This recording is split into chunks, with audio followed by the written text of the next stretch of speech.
Hello, everyone. I don't remember what I last said about my archery journey. I think I mentioned that I was going through this beginner's program at this archery club I found about an hour away from where I live. But the update is now I have my own equipment, which is very exciting. And I went to a public archery range earlier this week, which I was kind of afraid of going to at first just because I didn't know what the etiquette was at a archery range that's open to the public.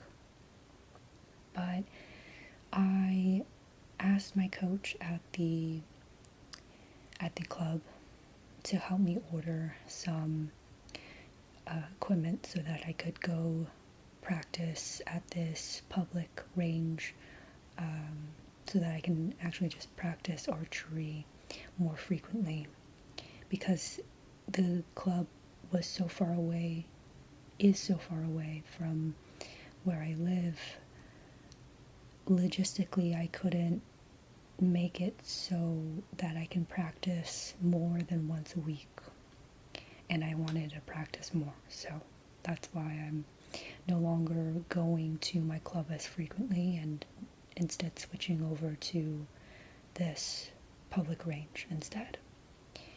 But because I had been borrowing equipment from my club to go through this beginner's program, this public range isn't actively monitored, and so there's no rental equipment, meaning I would have to get my own equipment for this plan to work. So I asked my coach to help me order the appropriate equipment, and it took about 2 weeks for everything to arrive. I actually had a real benefit of being able to buy the bow that I was using to practice with at the club from my coach, which is great because I had practical experience with the setup and I knew that it felt good, because there's always a risk of you could buy a high-end bow but it doesn't feel good to you to use, and it, of course, you can always return it, but I think there is a better benefit of having to I lost my train of thought. It's just better to have been exposed to a lot of different equipment and setups, so that when you buy your own equipment, or if you want to upgrade your equipment, you already have that practical experience with it, and you're not just guessing or assuming based off of the brand and whatnot. I think that goes for a lot of things, but that was a great benefit of joining an archery club, or at least having a place where they allow you to try out many different setups. So it took 2 weeks for everything to come, and during those 2 weeks I was not practicing. I didn't go back to my club, and even though it was just 2 weeks, I did have some concern about regression. I knew that at my level, and also how infrequently I was practicing, I had not developed a good foundational habit or consistency. So I was afraid that even 2 weeks without practice would regress me at least a good chunk. But when I went to practice for the first time at that public range, I was pleasantly surprised to find that nothing really changed. It did get a few practice rounds, practice ends to remember all the sequencing and remembering how to move the appropriate muscles and whatnot, but I generally had a good experience.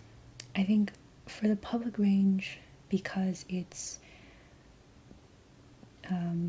technically an amenity of a community park, because the whole thing is lightly run by the city's parks and recreation.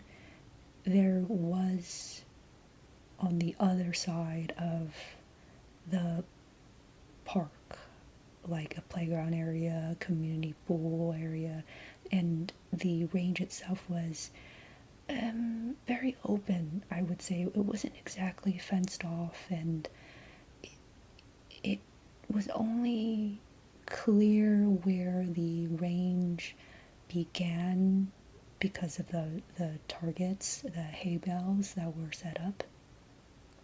But thankfully, it was a little bit walled off in a sense, and also on the opposite end of the playground and the community pool. So that was also another concern as well, if just anybody could just really wander into the range. But when I went, it was very empty. There was no one, there's no other archers around.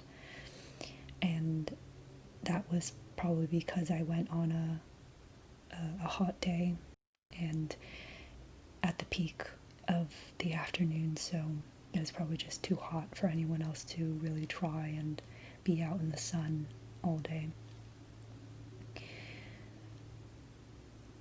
There was something slightly interesting that happened. I had this interaction with a stranger at the end of my session where he was kind of just wandering up to me, and I wasn't really sure if he was planning to come talk to me because he also seemed a little hesitant. But he eventually asked me if I was just beginning my session or ending, and I told him, "Oh, sorry, I just finished packing up everything." And he was like, "Oh, no worries. I wanted to actually ask if I was able to, if I were, if I'm able to try it out," meaning he wanted to try, I guess, shooting an arrow.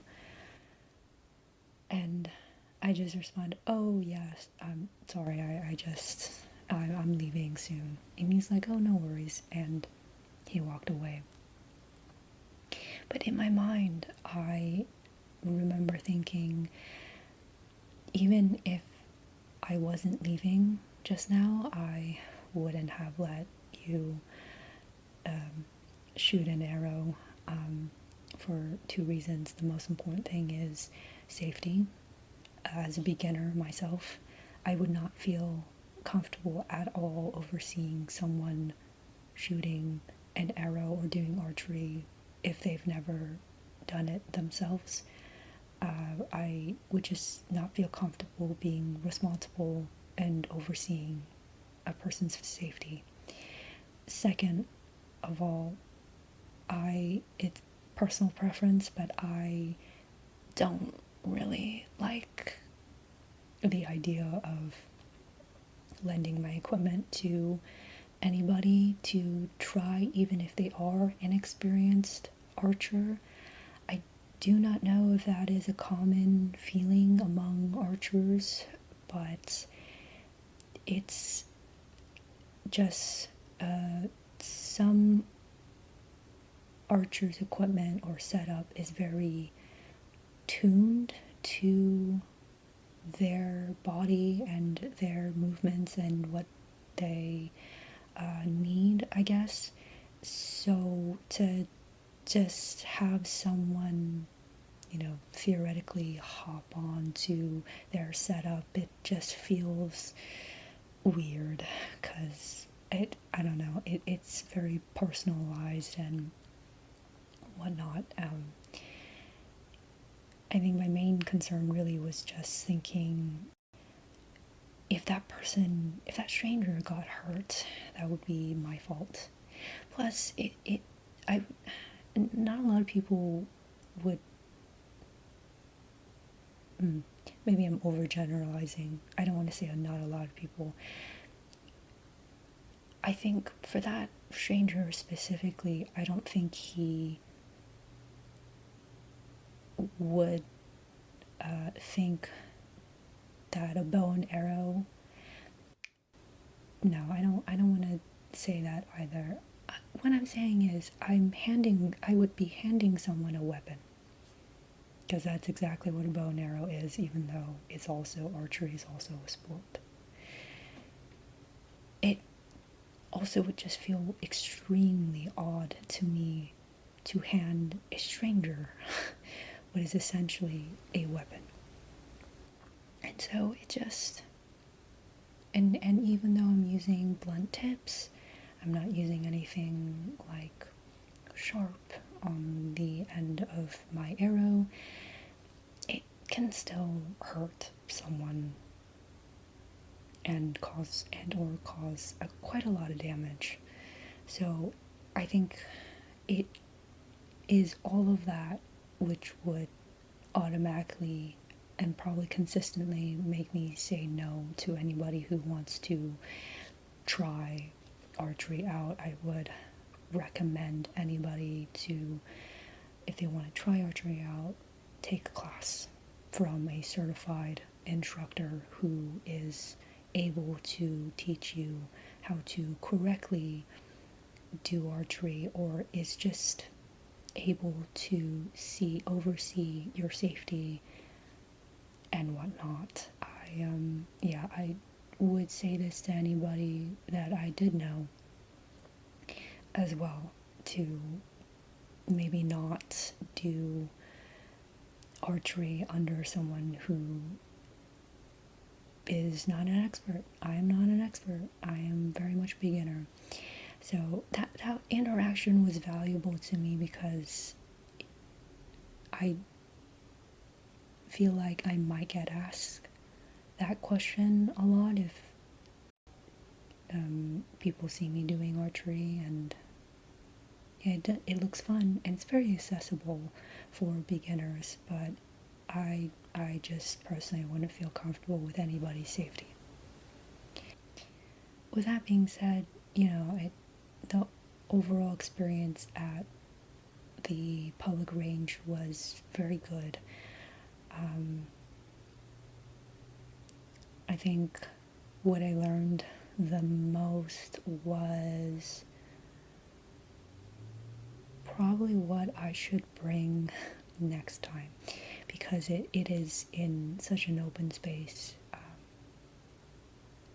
and on hot days it can get really dehydrating. I only brought water and I ate before going to the public range. Even though I did that, I thought to myself that next time I should bring like a sports drink or something with electrolytes and probably some snacks. And also maybe even some like chair or a blanket so that I could rest in the shade and get away from the sun. I did bring a hat, but every time I went to anchor, the top limb of the bow kept knocking into the brim of my hat, and that made me lose my concentration, and so I had to just go without the hat. And so I didn't really get any head protection from the sun like that, so I think next time I can just rest in the sun rather than standing out in the open. I saw some other people when I was scouting out the public range. Somebody brought a like an overhead tent. I don't really remember, a canopy. I think that's what they're called, which was something I considered doing, but I don't know if that would be worth it. I think that at like most I would probably spend around like 90 minutes at the range. I plan on going more frequently, but I don't know if I would benefit from being at the archery range for like more than 2 hours at a time, just because my muscles would be fatigued, and then I would just be overdoing it at that point if I'm so tired that my entire form is collapsing. I think I had like so many concerns, so many like of these tiny concerns, and each one of them didn't even happen, and the whole situation was just so simple. I was very surprised. I'm very excited to go back and to practice more. I find archery so calming and peaceful, and it's very meditative for me. And so for me, I do archery to clear my mind and to find some peace. And while I'm not very good with consistency so far, or I guess what's considered my clustering for my arrows, for my shots, they're still not as close together as I would like. And some shots are I occasionally do have shots that are much farther away than the other ones. But I think now that I am able to practice more, I can only improve from here. So this is where I'm going to end this video. Thank you so much for staying with me through this rambling, and I hope that you found this relaxing. Goodbye.